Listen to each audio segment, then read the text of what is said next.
Okay, it's setting it up now. Yep, saying it's live on my end. Okay, great. Well, hello everyone. It's Kara Chafin Donofrio, your DC Metro real estate guide and advisor, and I'm also joined by Sarah Welsh, your our prosperity mortgage lender and resource for us on the lending side.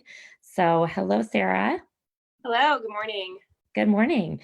So today, what I wanted to share with you was, um, uh, since everybody's home these days, been getting some questions and from people that are thinking about maybe some things that projects they've been wanting to do around the home, and now they've just got a little bit more time to do that. And then also those that maybe are looking at their home and thinking of, okay, well, maybe I do want to sell, but I may need to do a few projects to get it ready for sale. So what are the best ways to what are the projects that are going to get me the best ROI? So of course, whenever you invest money into your home, you want to look at what is the return on that investment.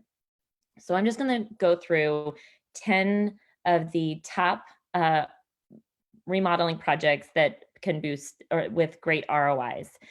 So we're going to walk through that together. The source that this is coming from is from Fortune Builders, but also just from my own um, insight as well. So I'm going to walk you through this together. So first, as we get started, I think it's somewhat common knowledge that kitchens and bathrooms sell homes. And so no surprise here that a bathroom remodel is going to be one of the best ways to boost get you top dollar on your home. Now, with this bathroom remodel though, it's really more of the number one way to, or the way to get the best return is to do a minor bathroom remodel. So this means you're not actually doing a full gut of the bathroom, but maybe you're replacing the lighting, maybe you're replacing the plumbing fixtures, and maybe putting in a new vanity. So you actually don't have to replace everything. And that's going to actually get you the best ROI. Again, according to Fortune Builders, the average ROI is 102%. So I'd say that's a pretty good return. The next is landscaping. So we talked a little bit about this, I think, last week, and that curb appeal that's the first impression of when they pull up to your home. Having a really great curb appeal is just going to give your home an edge on others. Not only that, but sometimes people will see that your home is coming soon and they may actually drive by the home and decide whether or not they want to go in just from what it looks like on the outside. So you don't have to go crazy with landscaping, but I think having some plantings, having the edges and the grass really trimmed really nicely so that it looks really clean, having some nice potted flowers on the front porch or front stoop will definitely, that's a return on average of 100%. So money you put in, you're going to get back out. And this is referring to a kitchen remodel. So again, we're talking about not a major kitchen remodel, but on average, it's going for a minor kitchen remodel, you're going to get 98.5% back. So what this means is that let's just say that you have some older appliances, you replace the appliances, maybe instead of doing a full gut of your kitchen, instead of taking out all the cabinets, you replace the cabinets and you do a refurbish of the cabinets. You either paint them white, get some new hardware, maybe put in a kitchen backsplash or a tile backsplash.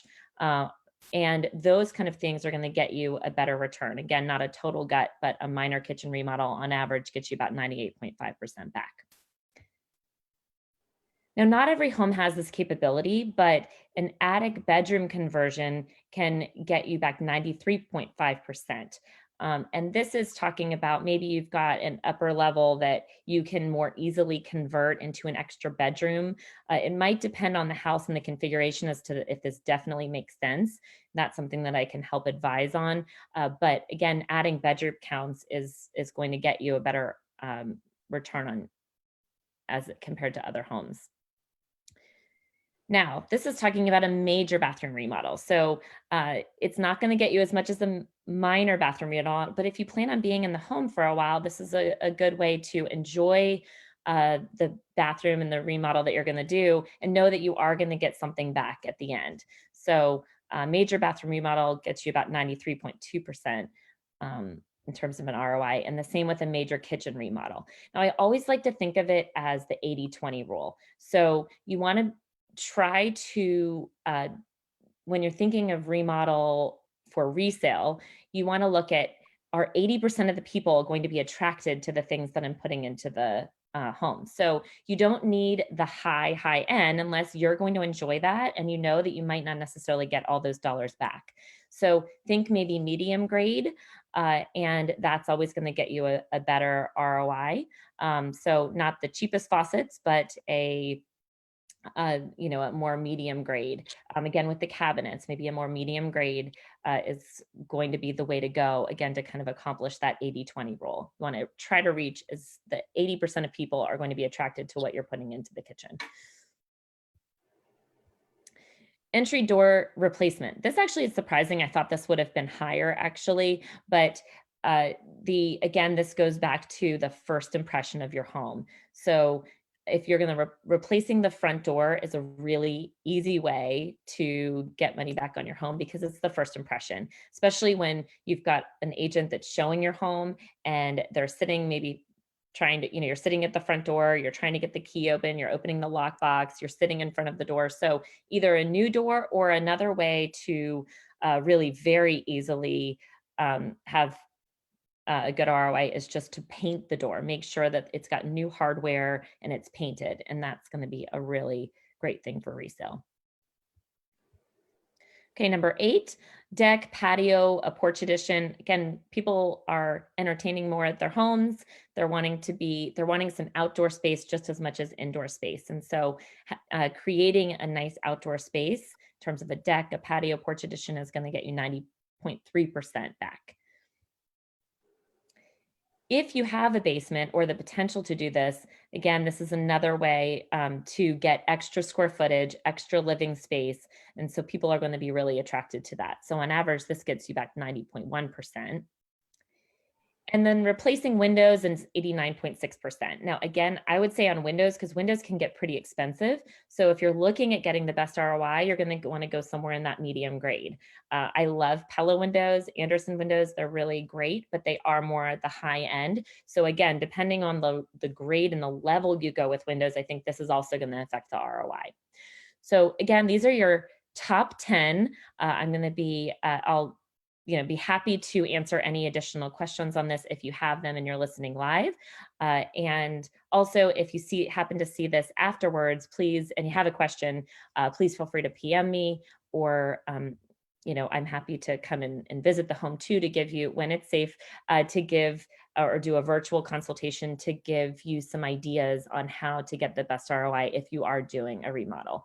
Because a lot of times too, it depends on the colors that you choose and the things that and the types of fixtures and things you're putting in. Again, you want to think of that 80-20 rule appealing to 80% of people versus a really high tailored custom that not as maybe you love, but is not the masses. So hope that's helpful. Sarah, did you want to chime in? I know you had a few things for us on if somebody was looking maybe for some additional dollars to get some projects done, what that would look like. Yeah, sure. Absolutely. It's a super interesting list to see because you don't always think about some of the outside improvements that you can make, but it sounds like you can get some good return on investment. But yeah, so I thought I would just mention, if you're looking to do some of these improvements and don't necessarily have the liquidity in your current situation, one option for you to consider would potentially be a cash out refinance. I see a lot of people doing these right now, mostly because interest rates are so low. Mid 3s, I would say, for a cash out refinance. So something, that you could take advantage of, potentially lowering your mortgage interest over what you currently have and getting some cash out to do those improvements. That being said, I will mention your eligibility will be dependent on how much equity you currently have in your property. Sure. For cash out refinances, the maximum loan to value, so whatever the new value of the loan is in comparison to what the home appraises for, has to be 80% or less. If you don't have that equity currently, another option that you could consider would be a home equity line of credit. And I know oftentimes people can obtain an equity line that goes up to 100% combined loan to value of the home. So if you have a loan that's, let's say, 90% of the value of the home, you can get an additional 10% with that equity line. But those would be two ways to make it work if you do have some equity in your home and are looking to make those improvements. Absolutely. Yeah, and the other idea too is there are some companies that I partner with that will actually, if you're not looking just to stay in the home and you are looking at, okay, I need to do these and then I need to sell, there are some companies that I work with that actually help you do that and don't actually charge until closing. So if you're looking at doing it and staying in the home for the next few years, then of course, Sarah, those are some great options. But also if you need to do it to actually fix up for sale, there's options for that too. And through some companies that I partner with. So options galore. It's a good thing. Any other insights? I know that we just came off a call with Prosperity and an update they did for our company about what's going on. Is there anything that you wanted to add on that? I mean, I would just say that for the most part, in terms of, purchasing and the mortgage side of things, we're still, getting to settlement on time. Rates, as I mentioned, rates are really low right now. So we are having to come up with new ways to, get things done, such as appraisals. But we're still, working through that. And, if you are in the market to buy or sell, people are out there purchasing and selling. So, despite the fact that a lot of us are spending most of the time at home, it's somewhat business as usual in terms of real estate and mortgage. Yeah. I don't know if you all could hear the little ones downstairs causing a little bit of a ruckus, but we're all kind of making the best of it, working from home and doing what we can. But yeah, it's true. I mean, people are buying and selling. So if that's something you want to do, we're here to be a resource. Again, if you even just wanted to, if you're thinking of maybe not selling, but doing some improvements, I'm happy to offer my insights and opinions on the things that are going to get you the best ROI long-term. So we're here for you as a resource. Anything else? Any questions that you're seeing? I don't see any questions at this point. Okay, perfect.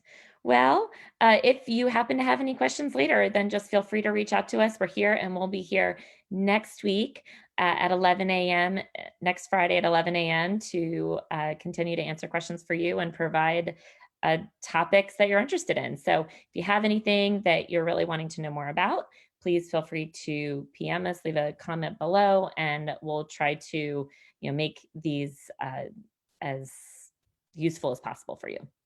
So, all right. Thanks, Sarah. All right. Thanks, Kara. Have a good one. Bye.